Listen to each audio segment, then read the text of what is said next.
the path of free and the way of happiness।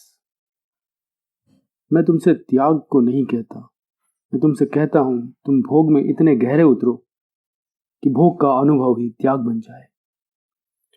तेन त्यक्तेन भुंजीथा, त्याग पूर्वक भोग करो, गीता में लिखा है। तुम ऐसा भोगो कि तुम जान लो कि भोग व्यर्थ है और भोग छोड़ना ना पड़े। तुम्हारा ज्ञान ही भोग का छुटकारा हो जाए। तुम जीवन से भागो मत, भगोड़े मत बनो।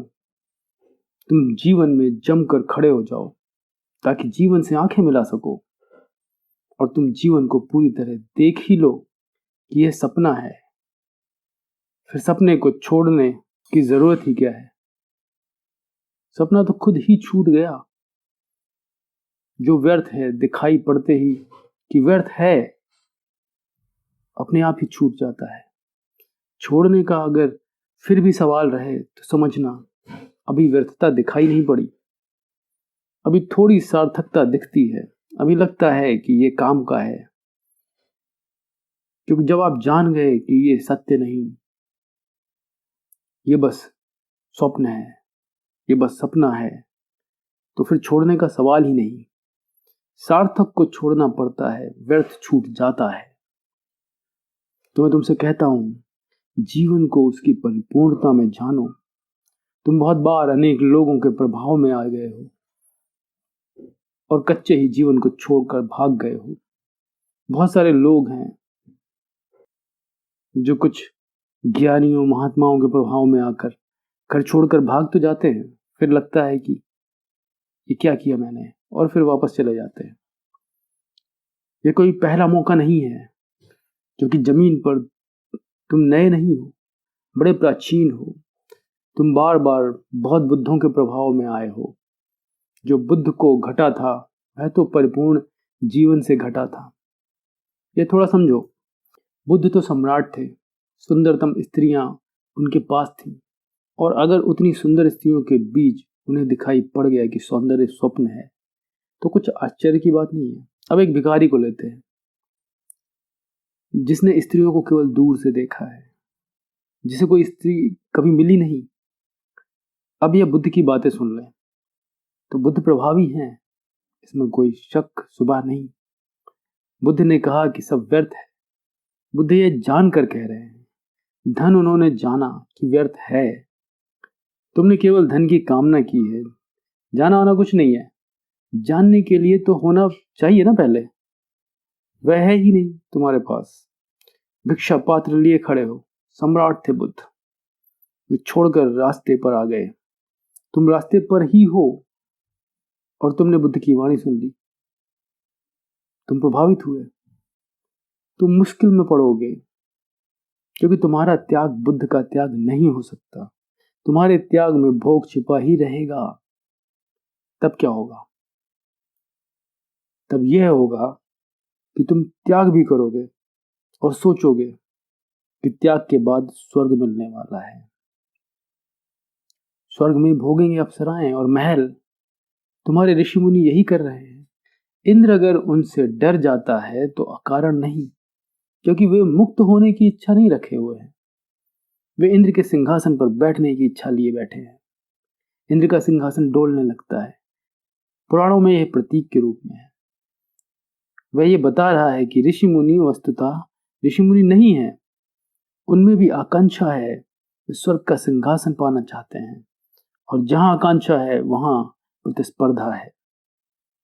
और जो पहले से सिंहासन पर बैठा है वह जरूर घबराएगा कि अब तुम अगर राष्ट्रपति होना चाहो तो राष्ट्रपति घबराएगा।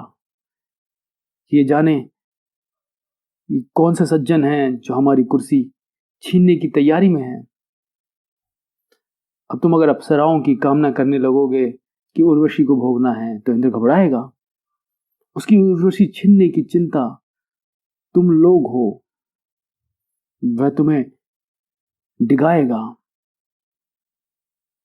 पुराण की कथाएं अर्थपूर्ण हैं।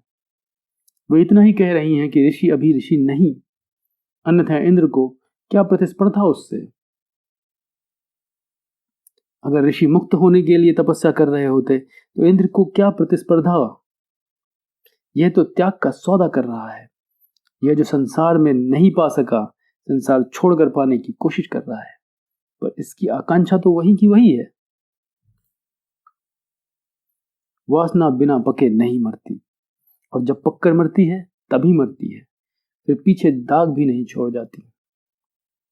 तब तुम ऐसे निर्दोष निकलते हो, ऐसे ताजे, जैसे सुबह सुबह अभी खिला फूल हो। तो मैं तुमसे कहता हूं कि भागना मत, जीवन को जानना और जीना। मैं कोई चार्वाकवादी नहीं, मैं यह नहीं कह रहा हूं कि जीवन के पार कुछ भी नहीं। मैं कह रहा हूं जीवन के पार कुछ है, लेकिन जीवन तो पार कर लो पहले, छोड़कर भागो मत। जीवन के पार जो है वह तभी दिखाई पड़ेगा जब जीवन से पार हो जाओगे। आधे से भाग गए, सीमा तक न पहुंचे और भाग गए तो तुम जीवन में ही भटकते रहोगे। सीमा के पार ही अतिक्रमण संभव है। तो मेरी दृष्टि भोग के माध्यम से त्याग तक जाने की है, और दूसरा कोई माध्यम इतना कारगर नहीं है। इसलिए बुद्ध तो होते हैं, लेकिन कितने लोग उनके पीछे बुद्धत्व को उपलब्ध हो पाते हैं? कितने लोग? ना के बराबर, क्योंकि दिशाएं अभी भिन्न भिन्न हैं। बुद्ध तो महल छोड़कर भिखारी होते हैं, और दूसरा आदमी भिखारी ही था और बुद्ध के पीछे हो लेता है। उन दोनों के अनुभव अलग हैं। बुद्ध के त्याग में तो भोग का अनुभव छिपा है, लेकिन भिखारी के त्याग में कुछ भी नहीं। भिखारी बस नकल कर रहा है, भिखारी भिक्षा पात्र छोड़ रहा है। उसके पास कुछ त्यागने को था ही नहीं, उसका त्याग धोखा है। भिखारी क्या त्यागेगा? लेकिन अगर तुमने बुद्ध की बात ठीक से समझी है तो उस मार्ग पर चले जाओ, लेकिन ध्यान रखना कि तुम्हारे पास बुद्ध जैसा जीवन अनुभव है या नहीं है। भोग का ऐसा गहन अनुभव, क्या तुम्हें पता है बुद्ध की कहानी? इसकी हम अगले वीडियो में चर्चा करेंगे। आज बस इतना ही।